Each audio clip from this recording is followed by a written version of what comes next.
করিয়া তুমি বেপথে লাইনে ছেড়ে দিয়েছ। মুসলমান ভাইয়েরা, বেপথে লাইন তুমি ছেড়ে দিয়েছ, কিন্তু তোমার কোনো লাভ হবে না। একটা সন্তান ছোট থেকে বড় করার জন্য অনেক প্রয়োজন করণ লাগে, অনেক কষ্ট করণ লাগে। ভাইয়েরা আমার, ও বন্ধুরা, ও বাবাজি, ওই সন্তানকে তুমি ভালো পথে তুমি কাজে লাগাও, তুমি খারাপ পথে দিও না, তুমি ভালো কাজে লাগাও।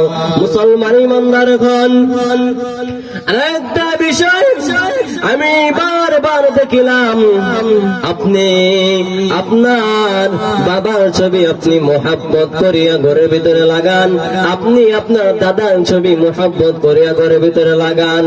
তখন দেখা গেছে মেলা বাণিজ্য আপনি গেছেন, ছোট ছোট মানুষের ছবি, ছোট ছোট ল্যাংটা বিদ্যার ছবি, ছোট ছোট টিয়া পাখি ময়না পাখির ছবিগুলো আপনি কিনে আনেন, সুন্দরের জন্য পছন্দ হয়েছে, ওই জিনিসটা আনিয়া আপনার ঘরের মধ্যে লাগান। আপনার